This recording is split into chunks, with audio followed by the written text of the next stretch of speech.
अस्सलामुअलैकुम। आज हमारा जो HTML5 टॉपिक है CS202 का, इसके अंदर हम इंट्रोडक्शन और सब कुछ देखेंगे। HTML के बारे में जो है इस दफ़ा मैं कोई नहीं प्रैक्टिकल करवाऊँगी। क्योंकि HTML का जो प्रैक्टिकल है वो मिड टर्म के अंदर मैंने काफ़ी लेंथी वीडियोस बना के हर एक टॉपिक को क्लियर किया था। तो जो HTML5 है वो सेम वैसी है, बस इतना इसमें ये आ गया है कि इसके अंदर फ्लेक्सिबिलिटी ज़्यादा है। ठीक है, इसके अंदर एट्रीब्यूट्स है, उसके बाद केस सेंसिटिविटी नहीं है। तो ये सारी चीज़ें जो है ना इसके अंदर आ गई हैं, और जो बाकी सारा कोड है इसका सेम वैसा ही है। ठीक है, तो जो कुछ कोड इसके अंदर न्यू आए हैं वो आपको वैसे ही समझ आ जाएंगे, लेकिन जो है इस दफ़ा हम कोड नहीं करेंगे। अगर किसी को HTML देखनी है तो मिड टर्म का HTML के जो हैं वीडियोस आप उनको जो है ना वो वॉच करें। तो अब हम इसका इंट्रोडक्शन देखते हैं। तो HTML5 जो है उसके वो सेम वैसे है, मार्कअप लैंग्वेज है हाइपरटेक्स्ट की, और language is used for structuring and presenting data content on the world wide web. तो it is the fifth and the current version of HTML standard. उसके अलावा भी बहुत सारे जो थे इसके वर्जन आए थे, और उसके बाद जो HTML5 जो भी यूज़ हो रही है वो इसकी टाइप है जो आपने देख लेनी है, और इसके बारे में थोड़ी सी हिस्ट्री लिखी हुई है। ये इतनी इंपॉर्टेंट नहीं है, लेकिन अगर आप एक दफ़ा पढ़ लें तो ठीक है। तो ये सारी चीज़ें उसने बताई हुई हैं कि किस किस जो है ना साल में, और इसके अंदर कौन कौन सी जो है ना चीज़ें वो न्यू आई थी। तो अब वो कहता है कि what is new HTML5। HTML5 के अंदर क्या आया है कि डॉक टाइप HTML जो है उसने जो है इसको लाया है, डिक्लेयर किया है, और उसके बाद इसके अंदर मेटा कैरेक्टर सेट आया है। ठीक है, ये हम जब कोडिंग कर रहे थे ना HTML की, तो मैंने ऊपर बताया था कि जो ऊपर इसका बॉयलर प्लेट डर है, तो उसके अंदर काफ़ी सारी चीज़ें लिखी हुई थी। तो जब हमने HTML पढ़ी थी तो उसके अंदर ये चीज़ें नहीं थी, उसके अंदर सिंपल उसने डॉक टाइप लिखा था, उसके अंदर HTML नहीं थी लिखी हुई। तो मेटा सेट जो थे उसके अंदर मैंने कहा था कि मेटा टैग्स यूज़ होते हैं। तो UTF-8 जो है अब वो न्यू वर्जन है जो अब हम अब यूज़ कर रहे हैं। ठीक है, तो ये जो चीज़ें हैं ना ये आपने देख लेनी है। इसके अलावा इसके अंदर कोई इतनी ख़ास चीज़ नहीं है, ना ही वो लिखने के लिए देंगे। अगर कोडिंग आ जाती है, अगर आप ये सारा कुछ नहीं भी लिखते ना तो चल जाएगा। आप डॉक टाइप HTML जो है वो लाजमी लिखिएगा, लेकिन ये अगर नहीं भी लिखा तो वो चल जाएगा। ये MCQ आ सकता है बस। उसके बाद जो न्यू HTML फाइल आई है उसके अंदर क्या है कि हेडर, फुटर, आर्टिकल और सेक्शन के जो है ना चीज़ें हैं। उसके अलावा जो एट्रीब्यूट्स आए हैं उसके अंदर नंबर, डेट, टाइम, कैलेंडर और रेंज वगैरह भी जो है वहाँ पे ऐड कर सकते हैं। ये आई थिंक जो आया था ना एक असाइनमेंट, उसके अंदर भी उसने ये पूछा हुआ था। उसके अलावा ये कैनवस क्या होता है कि आप लोग जो है ना एक स्क्रीन के ऊपर जो ड्राइंग करते हैं कभी कभार किसी वेबसाइट पे जाके, तो आप इनको यूज़ कर सकते हैं। ऑडियो और वीडियोस भी आप यूज़ कर सकते हैं, जबकि हमने पीछे जो HTML पढ़ी है उसके अंदर हम सिर्फ पिक्चर जो है और बैकग्राउंड का यूज़ करते हैं। तो HTML geolocation interesting new API और जो है वो क्या आ गए हैं इसके अंदर। HTML जियोलोकेशन हैं, यानी कि आप इसके अंदर GPS वगैरह यूज़ कर सकते हैं, ड्रैग एंड ड्रॉप कर सकते हैं, लोकल स्टोरेज है इसके अंदर, एप्लीकेशन का कैशे वेरिएंट है, और वेब वर्कर्स हैं। ठीक है, इसके अलावा SSE है, इसका MCQ आ सकता है, सर्वर सेंड इवेंट्स। तो ये आपने देख लेना है। उसके बाद ये कुछ रिप्लेस्ड हुए हैं टैग्स, उसके बारे में लिखा हुआ है, लेकिन जो है ना इतना ज़्यादा ये पूछेंगे नहीं इसके बारे में। उसके बाद ये आ रहा है कि HTML files for better document structure, see how new elements added in HTML। Article के लिए आर्टिकल टैग आया था, असाइड जो है वो उसके लिए साइड पे जो हमने कई बार देखा हो ना वेबसाइट्स खुली होती है साइडों पे उनका जो है ना वो बना होता है मेन्यू बार, तो उसके लिए जो है साइड को यूज़ करते हैं कि वो एक साइड पर जो है हो जाता है। उसके बाद BD आया है, इस text that might be formed in a different direction from the other text. उसके बाद डिटेल्स का आया और डायलॉग का आया। फिग कैप्शन क्या है कि आप कैप्शन दे सकते हैं किसी फिगर का, फिगर आया है। उसके बाद फुटर जो होता है वो सबसे जो एंड पे शो हो रहा होता है वो है। हेडर जो है सबसे मेन होता है, और मेन जो है वो मेन ही है, जो मेन कंटेंट उसके अंदर हम लिखते हैं। उसके बाद मार्क से आप लोग हाईलाइट कर सकते हैं। जब मैंने पेपर दिया था तो मेरा ये क्वेश्चन आया था कि आपको मुझे एक लाइन दी थी, उन्होंने कहा था कि आप इसको ना हाईलाइट करके दिखाएं, तो उसके अंदर सिर्फ आपने जो था ना मार्क टैग को जो है वो यूज़ करना था। तो ये सारी चीज़ें आपने एक बार देख लेनी है। और इसके अंदर जो आप देखेंगे तो काफ़ी ज़्यादा चीज़ें जो है ना वो ऐसी हैं, जैसे अब यहाँ पे एक लिखा हुआ है नैव, ये नेविगेशन बार के लिए यूज़ होता है, नेविगेशन लिंक्स बनाने के लिए। तो जो वर्ड्स लिखे हुए हैं ना इन्हीं वर्ड्स के अंदर जो है ना इनका यूसेज जो है वो डिफाइन होता है। तो ये आपने एक बार देख लेनी है। उसके बाद जो एट्रीब्यूट्स हैं, ये हमने एट्रीब्यूट्स पढ़े हुए हैं कि हम लोग जो है ना इसके अंदर कैसे एट्रीब्यूट्स डालते हैं। तो इसने यहाँ पे वैल्यू डाली हुई है जॉन, और उसके बाद जिसको है डिसेबल किया हुआ है। तो ये सारी चीज़ें। अब कैनवा क्या है, जैसे मैंने बताया था कि ग्राफिक ड्राइंग यूजिंग जावास्क्रिप्ट, यानी कि आपको स्क्रीन दी होती है उसके ऊपर आप कोई भी चीज़ पेंट कर सकते हैं। तो क्या करता है कि जावास्क्रिप्ट को यूज़ करते हुए हम लोग कर सकते हैं। और SVG क्या होता है कि ये भी ग्राफिक ड्राइंग है, लेकिन यूज़ क्या करते हैं इसके अंदर हम SVG। तो ये आपने देख लेना है। ऑडियो से हम लोग ऑडियो जो है उसको डिफाइन कर रहे हैं। इम्बेड से आप लोग जो है ना कोई लिंक और प्लगइन्स वगैरह डाल सकते हैं। सोर्स वगैरह और ये ट्रैक वीडियो से आप वीडियो डाल सकते हैं। तो हो सकता है वो आपको वीडियो का जो है ना वो दे कि आप कैसे एक वीडियो जो है ना वो अपने वेब पेज के अंदर ऐड कर सकते हैं, तो आप उसका कोड लिख के दिखाएं।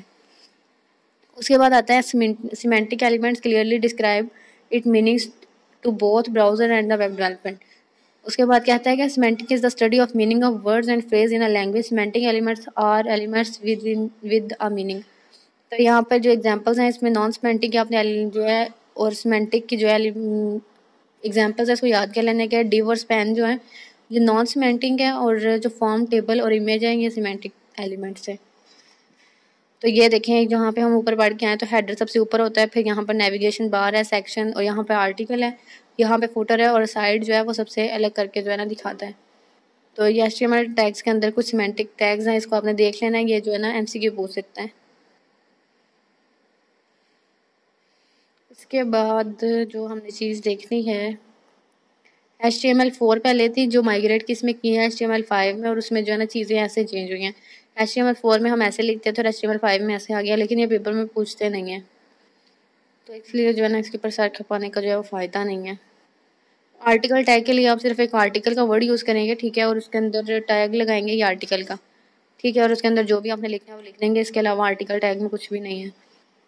उसके बाद HTML कोडिंग को कन्वेंशंस हैं, लोअर केस एलिमेंट्स नेम, तो लेकिन इसके अंदर जो है ना इसकी सेंसिटिविटी नहीं है इतनी ज़्यादा केस की, तो आप जो है ना कैसे भी यूज़ कर सकते हैं, तो ये वाला टॉपिक भी इम्पोर्टेंट नहीं है। मेटा डाटा क्या होता है? The title element is required in HTML। मैं इसको साथ हाईलाइट कर लूँ तो ये क्या कहता है? The title element is required in HTML5। Make the title as meaningful as possible to ensure proper and correct search engine indexing the language character and coding. ये कोई नहीं याद करने वाली, इसको छोड़ दें। यहाँ से हमारा जो इम्पोर्टेंट काम है वो शुरू होता है। जो हमने अभी न्यू टैग्स हमारे जो डिफाइन हो गए हैं उनको हमने जो देखना है, उसके अंदर आ जाता है कैनवस। कैनवस हम ऊपर पढ़ के आए हैं, हम इसको ड्राइंग के लिए यूज़ करते हैं। तो लिखता क्या है कि element is use to draw graphic on the fly through scripting language, यानी कि हम जावास्क्रिप्ट का यूज़ करते हैं। और canvas element is only a container for graphic, यानी कि कहने एक डब्बा सा बना हुआ होगा, उसके अंदर आपने जो है ना वो ड्राइंग करनी होती है, इसके अलावा इसके अंदर कुछ भी नहीं होता। और actually draw the graphics and canvas has several methods of drawing paths और boxes, circles, text and adding images. तो ड्राइंग ऑन कैनवस हम ड्रा कैसे कर सकते हैं? Find the canvas. कैनवस को आपने सबसे पहले डिफाइन करना है, फाइंड करना है। डिफाइन तो हम करेंगे सबसे पहले, जाहिर सी बात है, कोड के अंदर। उसके बाद हम उसको जो है ना स्क्रीन के ऊपर ढूंढेंगे, फाइंड करेंगे कि कहाँ पे है, फिर उसके ऊपर जो है ना ड्रॉ कर देंगे ऑब्जेक्ट्स, और उसके बाद हम ड्राइंग जो है वो शुरू कर सकते हैं। तो इसका कोड बनाने का नहीं आता पेपर में। उसके बाद आता है कि ड्राइंग टेक्स्ट, यानी कि ड्राइंग कैसे कर सकते हैं टेक्स्ट को HTML5 कैनवस पे। तो कहता है कि हम लोग कैनवस को यूज़ करते हुए उसके ऊपर टेक्स्ट को भी ड्रा कर सकते हैं विद स्पेसिफाइड फॉन्ट और स्टाइल, यानी कि स्टाइल हो सकता है जैसे हमारे पास पेंट है उसके अंदर आपको दिए होते हैं उन्होंने सारे ऑप्शन, तो कहते हैं कैनवस में भी सेम ऐसे ही होता है।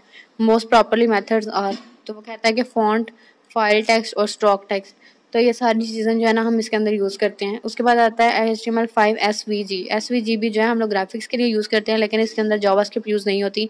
तो SVG stand for scalable vector graphics, ये आपने लास्ट में याद कर लेना है। और is use to define graphics on for the web, और जो है ये W3 स्कूल ने रेकमेंड की हुई है। W3 स्कूल ही इसने सारा कुछ रेकमेंड किया हुआ इस बुक में। तो SVG एंड कैनवस, इन दोनों के अंदर डिफरेंस उसने बताया हुआ है। वो कहता है कि SVG इज़ अ लैंग्वेज जो है वो क्या करती है, डिस्क्राइब 2D ग्राफिक्स इन XML, और जो कैनवस है 2D ग्राफिक्स जो है ऑन थ्रू किसके कर रहा है, वो जावास्क्रिप्ट है। तो XML इज़ बेस्ड, ये XML के ऊपर बेस्ड कर रही है SVG, और means that every element is available with the SVG DOM and you can attach JavaScript with JavaScript handlers और for an element। तो आपने उस ऊपर वाले को नहीं करना, ये जो नीचे इसने ये बॉक्स दिया है इसको देख लेना है कि इनके अंदर कौन से डिफरेंसेस है, ये जो है वो क्वेश्चन आ सकता है शॉर्ट या लॉन्ग। उसके बाद HTML मल्टीमीडिया के अंदर सारा कुछ आ सकता है जो हम मल्टीमीडिया में यूज़ करते हैं, जैसे कि हमारी वीडियोज़ हो सकती हैं, पिक्चर्स हैं, उसके बाद ऑडियो, कोई भी चीज़, म्यूज़िक वगैरह, तो ये उसमें आ जाता है। तो वो कहता है कि multimedia comes in the different formats, it can be almost anything you can hear और सी।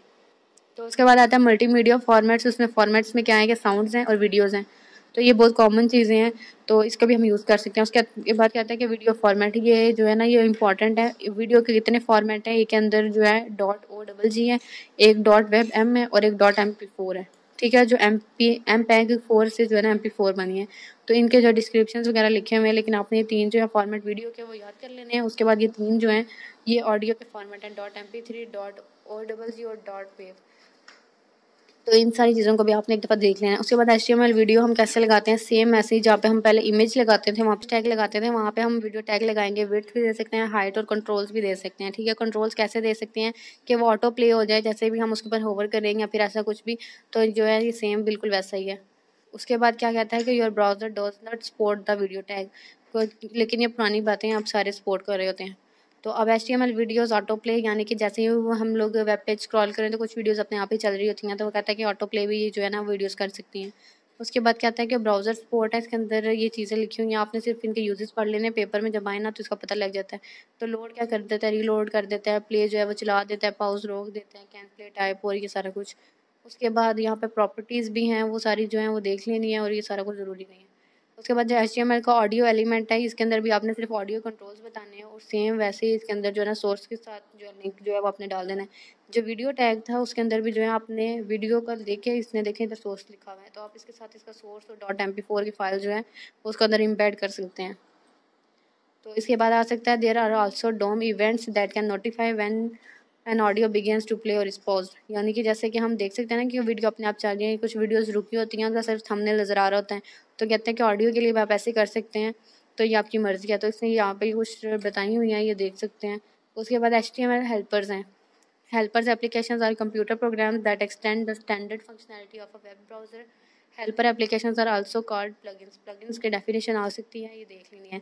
उसके बाद HTML plugins हैं क्या, तो वो कहता है कि of well known plugins are Java applets. Java applets जो है वो well known plugin है HTML के अंदर और can be added to web pages with object और इम्बेड, यानी कि ऑब्जेक्ट और इम्बेड को यूज़ करते हुए हम इसको जो है ना यूज़ कर सकते हैं।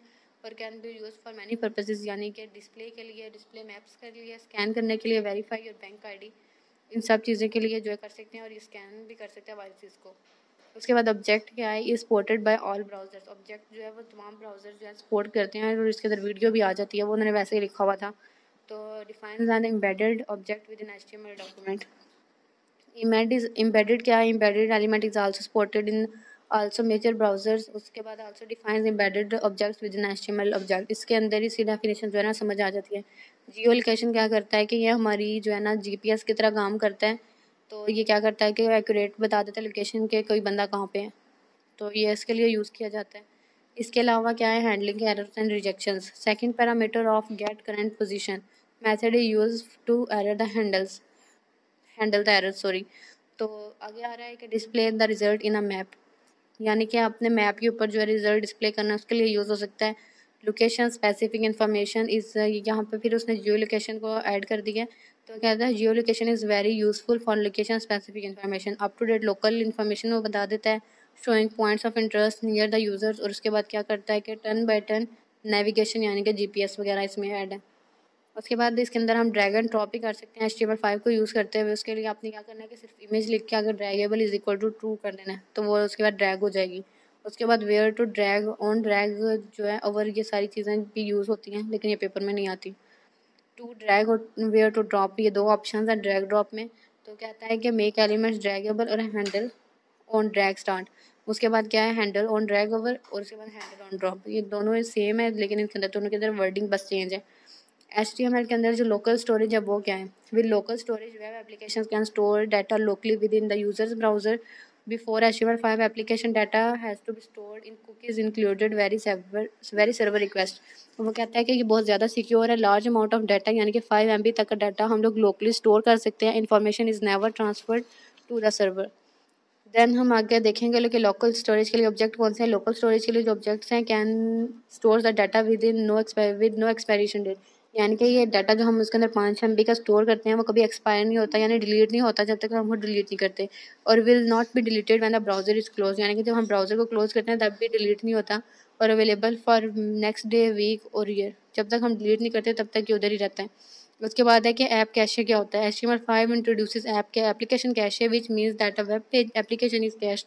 कैश्ड क्या होता है कि ये स्मॉल जो है ना उसका वेरिएंट होता है जिसके ऊपर आसानी से जो चीज़ें हैं ना वो अवेलेबल होती है। Accessing without an internet connection application cache gives an application 3 advantages. क्या एप्लीकेशन देते हैं कि मैंने कहा है कि जैसे वो छोटा उसका जो है ना वर्जन है, तो वो कैसे इसको यूज़ कर सकते हैं कि ऑफलाइन इसके ऊपर ब्राउजिंग कर सकते हैं। उसके बाद इसकी स्पीड ज़्यादा होती है और रिड्यूस सर्वर लोड, यानी कि यूट्यूब का भी जो कैशे वर्जन है कि उसके अंदर जो है ना अगर स्लो नेट हो ना तो उसके ऊपर भी वो चल जाता है। उसके बाद हमारा आ रहा है manifest file. Manifest file is a simple file, text file है which tell the browser what to cache. तो आपने ये जो है मैनिफेस्ट की जो है ना वो डेफिनेशन वो कर लेनी है। उसके बाद आता है कैशे मैनिफेस्ट, नेटवर्क और फॉल बैक। तो इसको आपने एक बार जो है ना रीड कर लेना है, लेकिन ये इंपॉर्टेंट नहीं है। जो आगे चीज़ आ रही है manifest, the first line cache manifest is required, तो वो ये चीज़ें लिखी हुई हैं लेकिन ये भी पेपर में नहीं आती। गिफ को यूज़ कर सकते हैं या जिफ जो भी इसको बोलना है, डॉट जस्ट जावास्क्रिप्ट है, डॉट CSS और इसकी मैनिफेस्ट है। उसके बाद आती है वेब वर्कर्स क्या होते हैं। When executing scripts in HTML page the browser becomes unresponsive until the script is finished, यानी कि जब तक स्क्रिप्ट जो है वो फिनिश नहीं होती तो ये अनरिस्पॉन्सिव नहीं होता। और अब web page is a JavaScript that runs in background, तो जो वेब पेज होता है वो एक जावास्क्रिप्ट है जो कि बैकग्राउंड पे यूज़ होती है independently for the script without affecting the performance of the page, यानी कि पीछे रन हो रही होती हैं लेकिन जो वेब पेज की परफॉर्मेंस है उसको बिल्कुल भी अफेक्ट नहीं करती। उसके बाद आता है HTML SSE, यानी कि सर्वर सेंट इवेंट्स। तो ये क्या होते हैं, इज़ अ इवेंट है ये when web pages automatically gate updates on a server, यानी कि सेम एग्जांपल इसके एजेक्स की तरह कर लेंगे। जब हम फेसबुक के ऊपर होते हैं या फिर हम जीमेल के एग्जांपल लें तो एकदम से जो है ना न्यू मेल्स आ जाती हैं, तो हम लोग उसको जो है ना अपलोड या फिर अपडेट करने की हमें उसको ज़रूरत नहीं पड़ती कुछ भी उसके ऊपर डाटा को, ठीक है। तो वो अपने आप ही जो हमें बता देता है कि आपके जो है ना न्यू मैसेज आ गया या आपकी न्यू मेल आ गया, तो इसका वो वाला हिसाब है। उसके बाद कहता है server side code example. SSE work you need a server capable of sending data updates like PHP और ASP। The server side event syntax is simple और द कंटेंट टाइप हेडर और टेक्स्ट और इवेंट, यानी कि text और event stream जो है इसके अंदर जो है वो यूज़ कर रहे हैं हम लोग। तो इसके अंदर सारा थ्योरेटिकली याद करना था, कोडिंग इसमें से कोई नहीं आनी, वो जो मिड टर्म की कोडिंग थी वही आएगी। Till then thank you so much, अल्लाह हाफिज़।